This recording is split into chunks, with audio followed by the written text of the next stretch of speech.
Nebraska sandhills. November 1887. While her neighbors stacked firewood in neat rows behind their sod houses, Martha Henley was digging. Not up, down. 8 feet beneath her homestead cabin, she was carving something into the sandy earth that made no sense to anyone watching. A chamber, a tunnel, a dugout that disappeared under her own floor. What in God's name is that woman doing? They whispered to the trading post. The problem was simple, deadly simple. Wet firewood in a Nebraska winter meant frozen children. And every autumn, the same nightmare repeated itself. Rain soaked the wood piles. Snow buried them. Ice sealed them. And when January came howling across the prairie with nothing to stop it, families burned through twice the wood they'd cut, fighting moisture as much as cold. Martha had lost her husband to pneumonia the previous winter. She had 2 children under 10, and she had one chance to get this right. So she dug where everyone else built. She went down where logic said to go up, and the entire settlement laughed. If you want to see how one widow's crazy hole became the blueprint for survival across the Great Plains, hit that like button, subscribe to this channel, and drop a comment telling me where you're watching from. Because what you're about to learn could change how you think about storing anything in extreme weather. Let's dig into this story. Martha Henley wasn't an engineer. She was a seamstress from Ohio who followed her husband west in 1883, believing the Homestead Act's promise of 160 acres and a future. By the fall of 1887, she was a widow with a sagging sod roof, 2 young sons, and a woodpile that was slowly rotting into the ground. The Nebraska sandhills weren't forgiving. Autumn rains came hard and sideways. Her firewood, cottonwood, and ash she'd spent August cutting and splitting sat in a loose stack behind the cabin, covered with a canvas tarp weighted down by rocks. Every morning the tarp sagged with water. Every week the bottom logs grew softer, darker, heavier.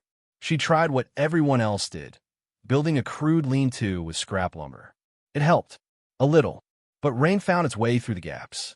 Snow drifted against the pile, and the wood closest to the ground stayed perpetually damp, drinking moisture from the soil like a sponge. One October afternoon, while digging out her root cellar to store potatoes and turnips, Martha stopped mid-shovel. The earth 8 feet down was bone dry. Cool, yes, but dry. Powder dry.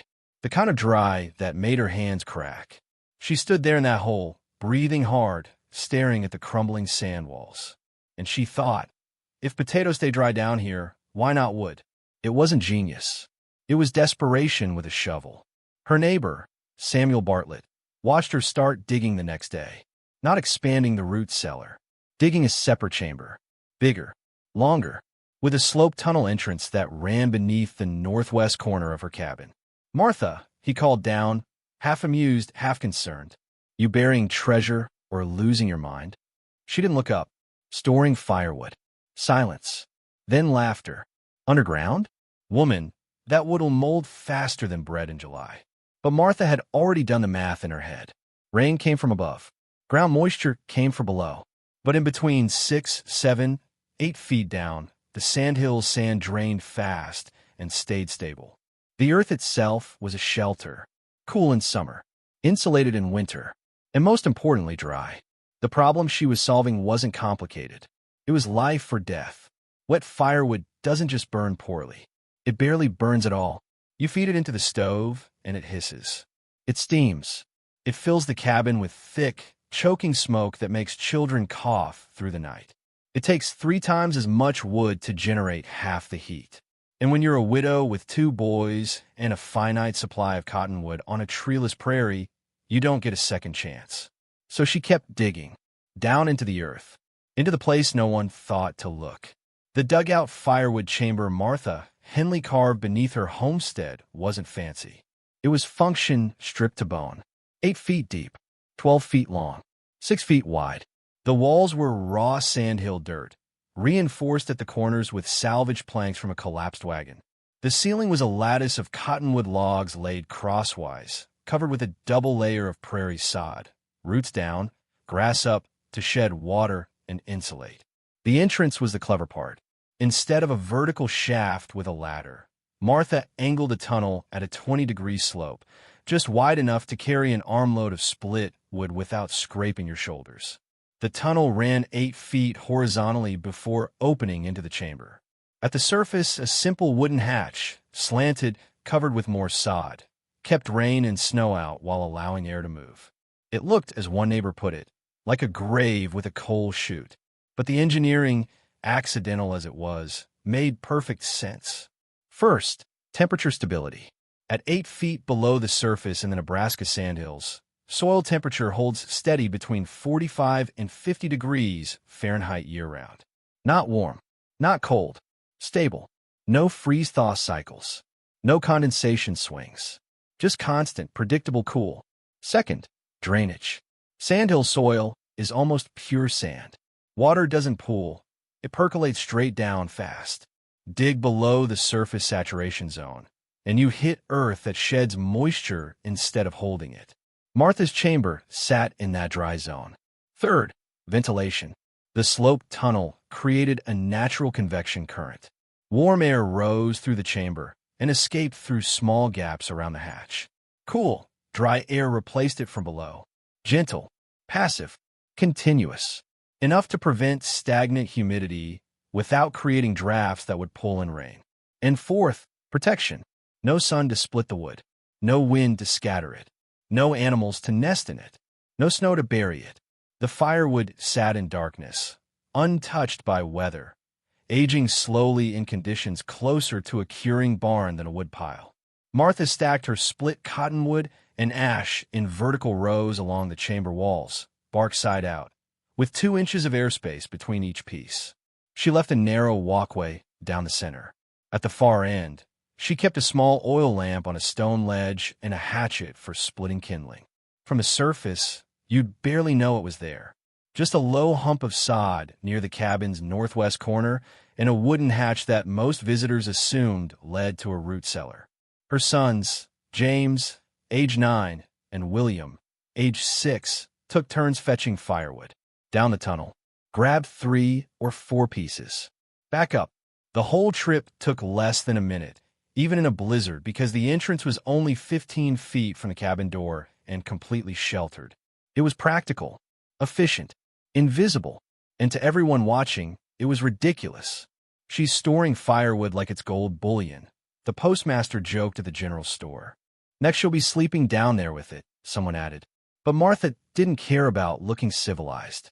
She cared about January, and January on the Great Plains didn't forgive mistakes. The settlement around Elwood, Nebraska, wasn't large. Maybe 40 homestead families scattered across 100 square miles of rolling sandhills. Close enough to help each other build. Close enough to judge. And they judged Martha Henley. Not cruelly, not at first, but with the casual condescension reserved for people trying too hard or doing things wrong. Storing firewood underground wasn't just unconventional. It was backward. It was the kind of thing greenhorns did before they learned how the prairie worked. "That dugout of hers looks like a coffin under the house," said Eleanor Pritchett, whose husband ran a small lumber business out of a rail siding 20 miles south. "I told Samuel, it gives me the shivers every time I walk past." At Sunday service in the one-room church, the conversation turned to winter preparations. Every family had a system. Most stacked firewood against the south wall of their house or barn, under an overhanging roof. Some built pole sheds with sod roofs. A few affluent families had actual wood sheds with board siding. When someone mentioned Martha's dugout, the room went quiet for a beat. Then Reverend Calhoun, a kind man but a practical one, shook his head. "I admire her work ethic," he said carefully. "But burying firewood? That's not how it's done. Wood needs air. It needs sun to finish drying. You put it in a hole, and you're asking for rot." Heads nodded. The most cutting remark came from Cyrus Dalton, a man in his 50s who'd homesteaded the Sandhills since 1879. He was the go-to voice on anything related to building, farming, or surviving Nebraska winters. People listened when Cyrus talked. He was standing outside the general store in late October when someone asked him about Martha's project. Cyrus spat tobacco juice into the dirt and squinted toward her homestead, barely visible as a dark line on the horizon.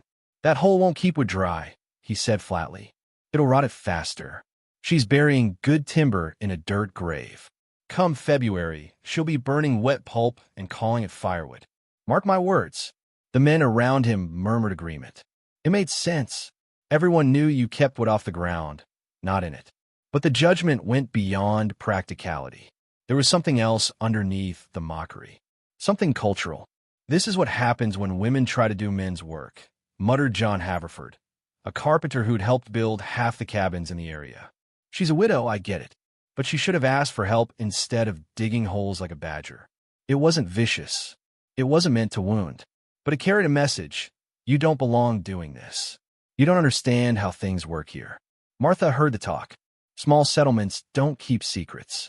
Her sons came home from school repeating questions other kids asked. Why's your ma digging under the house? Is she hiding from Indians? My pa says that's the dumbest thing he ever saw. She said nothing, didn't defend herself, didn't explain. She just kept splitting wood, carrying it down the tunnel, stacking it in neat rows in the cool, dry darkness beneath her home. Because talk didn't matter. January mattered. November 11th, 1887. The sky turned the color of old bone. The wind shifted northwest, and the temperature began to fall. By the morning of November 12th, the first snow arrived. Not the light, swirling kind. The horizontal kind. The kind that found every crack in every wall and turned the prairie into a featureless white void where you couldn't see your own barn from your front door. The blizzard lasted 6 days. Temperatures plunged to 18 degrees below zero. Wind chill drove it lower, much lower. Snow piled in drifts 8 and 10 feet high against anything vertical. Livestock froze in the fields. Families burned furniture to stay alive when their wood piles ran out. And the firewood stored outside became a nightmare. Every homesteader in the Sandhills had stacked their winter supply somewhere exposed. Sheds, lean-tos, tarps, overhangs. It didn't matter. The snow found it. The wind pressed it into every crevice, every gap between the logs. And when the temperature dropped, that snow turned to ice. Samuel Bartlett's woodpile, stacked neatly under a pole shed behind his house, was buried under 4 feet of drift by the second day. He dug it out with a shovel, hands shaking from cold, only to discover that the wood underneath was soaked through. Not just damp, soaked, frozen on the outside, wet on the inside. He carried an armload into his cabin and fed it into the stove. It hissed. Steam poured out. The fire struggled, choked, and nearly died. He had to add kindling, precious dry kindling from inside, just to keep it going. And even then, the wet logs produced more smoke than heat. Thick, acrid smoke that filled the cabin and made his wife cough until she had to step outside into the blizzard just to breathe. They burned 3 times as much wood as usual that night. And still, the cabin barely reached 55 degrees. Across the settlement, the same scene repeated. Families clawing through snowdrifts. Wood that wouldn't light. Fires that smoldered and smoked. Children huddled under blankets, shivering. People burning chairs, crates, anything dry. Cyrus Dalton, who'd mocked Martha's dugout so confidently in October, spent the 3rd night of the blizzard trying to dry firewood by propping it near his stove. It worked slowly, painfully, wasting heat to evaporate water that shouldn't have been there in the first place. Stay with me until the end, because the numbers that came out of this blizzard shocked the entire settlement and changed how people stored firewood across the Great Plain for the next 50 years. Inside Martha Henley's cabin, the fire burned clean. Her sons made trips down the tunnel every few hours, coming back with armloads of split cottonwood and ash that ignited within seconds of hitting the coals. No hissing, no steam, no smoke, just immediate, radiant heat that filled the small sod house and held steady at 68 degrees, even when the wind outside screamed at 40 miles per hour. The wood from the dugout was dry, completely dry. It had spent 2 months aging in stable, cool air, protected from every element that plagued her neighbors. And it showed. When the blizzard finally broke on November 18th, the settlement dug itself out.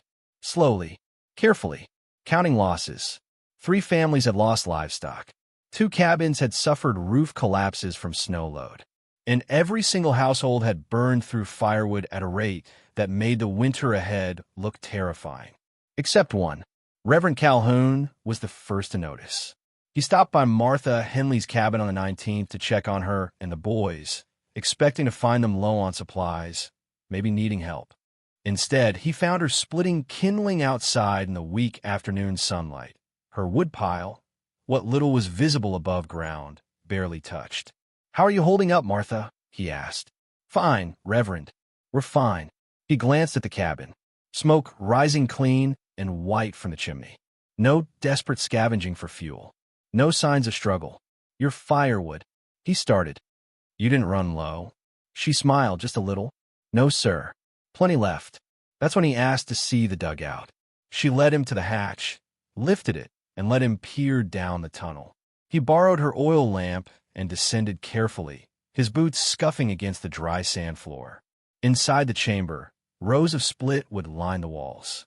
He pulled a piece out, ran his thumb along the grain, felt the weight. It was light, dry, almost papery compared to the waterlogged chunks his own family had been fighting with for 6 days. He struck it against another piece. It made a sharp, clean crack, the sound of wood with less than 15% moisture content. His own firewood, stored under a tarp and buried in snow, was holding somewhere between 35 and 40% moisture. He could feel the difference in his hands. Reverend Calhoun climbed back out, brushed the sand off his coat, and looked at Martha with something close to awe. "This works," he said simply. Word spread fast. By the end of November, curious neighbors started asking questions. "How deep? How wide? Does it flood? Does the wood mold?" Martha answered plainly. No drama, no gloating, just facts. And the facts were hard to ignore. Samuel Bartlett did his own test. He borrowed a piece of Martha's dugout firewood and compared it to his own. He lit both in his stove under identical conditions and measured the results as best he could. Martha's would ignite it in roughly 90 seconds. His took 8 to 12 minutes and required constant feeding of kindling to stay lit.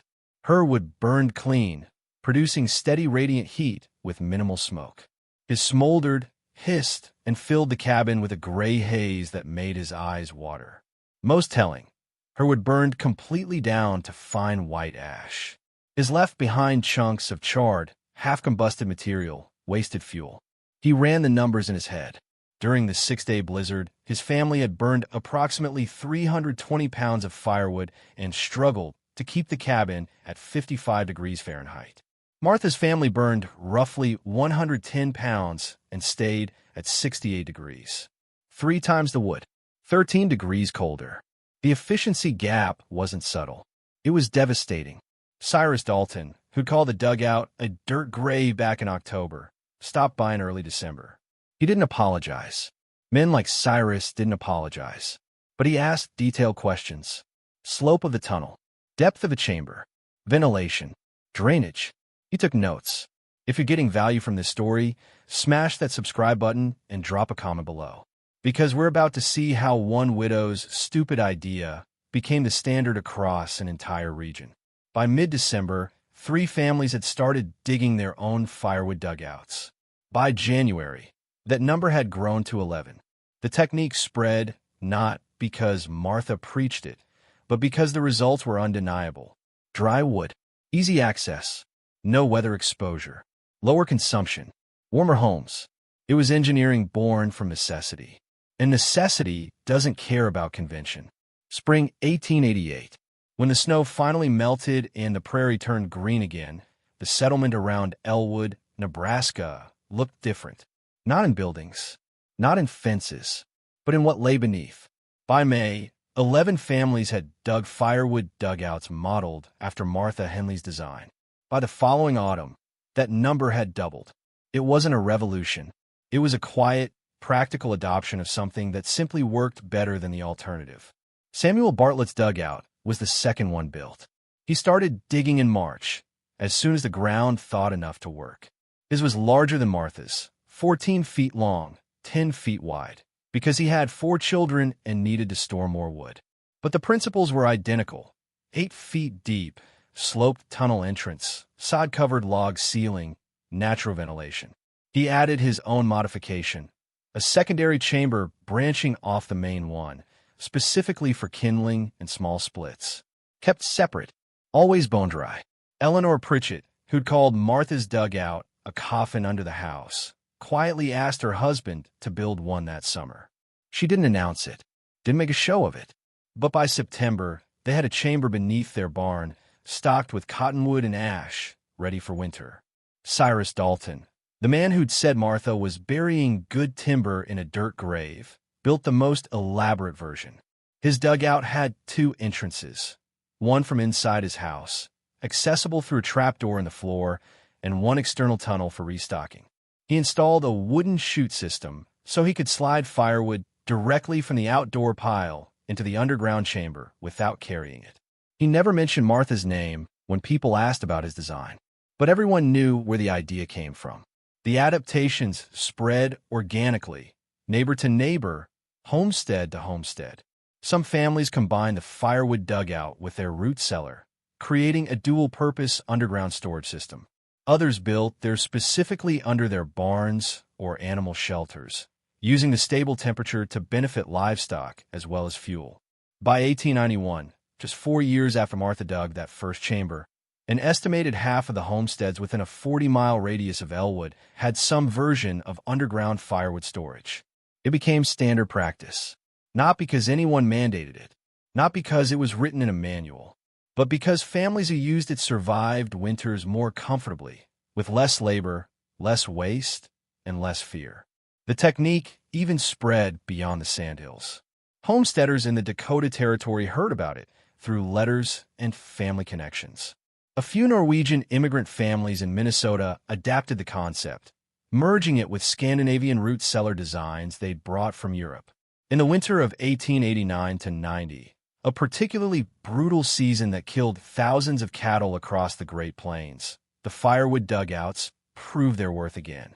Families with underground storage reported fuel consumption 40 to 50% lower than those using traditional above-ground methods, and consistently warmer homes. Martha Henley never sought credit. She didn't write articles or give lectures.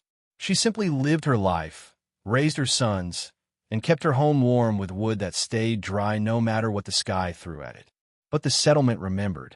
When James, her oldest son, turned 18 in 1896, he homesteaded his own claim 12 miles west of his mother's land.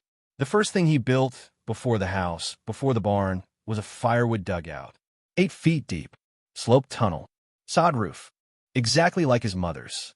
By the early 1900s, the technique had become so common that newcomers to the region simply assumed it was how things were done. The mockery was forgotten. The skepticism evaporated.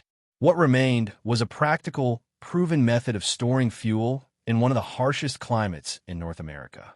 Agricultural extension agents visiting the Sandhills in the 1910s documented the dugout firewood storage systems in their reports, noting the ingenious adaptation to local conditions and remarkable fuel efficiency compared to surface storage methods. They didn't know the full story. They didn't know about the widow who dug the first one while her neighbors laughed. They didn't know about the blizzard that proved her right. They just saw a technique that worked and wrote it down as frontier wisdom, which, in the end, is exactly what it was. Not innovation for innovation's sake. Not genius striking like lightning. Just a desperate woman with a shovel, solving a problem that was trying to kill her family. She wasn't trying to prove anyone wrong. She was trying to stay alive. And in doing so, she engineered a solution that kept thousands of families warmer, safer, and more secure through decades of Great Plains winters. The dugout beneath Martha Henley's cabin wasn't a hole in the ground. It was a blueprint for survival. Conclusion: Martha Henley died in 1923 at the age of 68, still living on her original homestead. Her sons inherited the land and farmed it for another generation.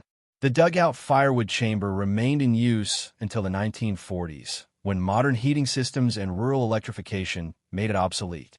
But the principle, using the Earth's stable temperature and natural drainage to preserve resources, never became obsolete. It's the same principle behind root cellars, earth-sheltered homes, and geothermal systems used today. The difference between Martha and her critics wasn't intelligence. It was willingness to question assumptions. Everyone knew you kept firewood above ground. Everyone knew you needed air and sun to dry it. Everyone knew that burying it would cause rot. But Martha tested those assumptions against reality, and reality sided with her. That's not luck. That's engineering. The frontier didn't reward the loudest voices or the most confident opinions. It rewarded the people who solved problems that mattered. And in Nebraska sandhills in 1887, nothing mattered more than keeping your firewood dry. Martha Henley understood something that many of her neighbors missed. The earth is not your enemy. It's a tool. And if you work with it instead of against it, it'll shelter you, preserve your resources, and give you an edge that no amount of conventional wisdom can match. She wasn't digging a hole. She was engineering survival. Now it's your turn. Drop a comment below and tell me, where are you watching from, and what's the coldest winter you've ever faced? Have you ever used underground storage for anything? Let's keep this conversation going. And if you got value from this story, hit that subscribe button. Every week, we bring you real techniques that worked when survival wasn't optional. It was life. Thanks for watching. Stay warm. Stay smart. And remember, sometimes the best solutions are the ones nobody sees coming. This script is based on historical homesteading practices documented in agricultural records and oral histories from the Great Plains region. Underground firewood storage was a real adaptation used by settlers in the late 1800s, particularly in areas with sandy, well-draining soil. While the specific narrative of Martha Henley is a dramatized reconstruction, the engineering principles, climate conditions, and social dynamics reflect authentic frontier experiences. This content is for educational and historical purposes and is not a substitute for modern building codes, safety standards, or professional engineering advice.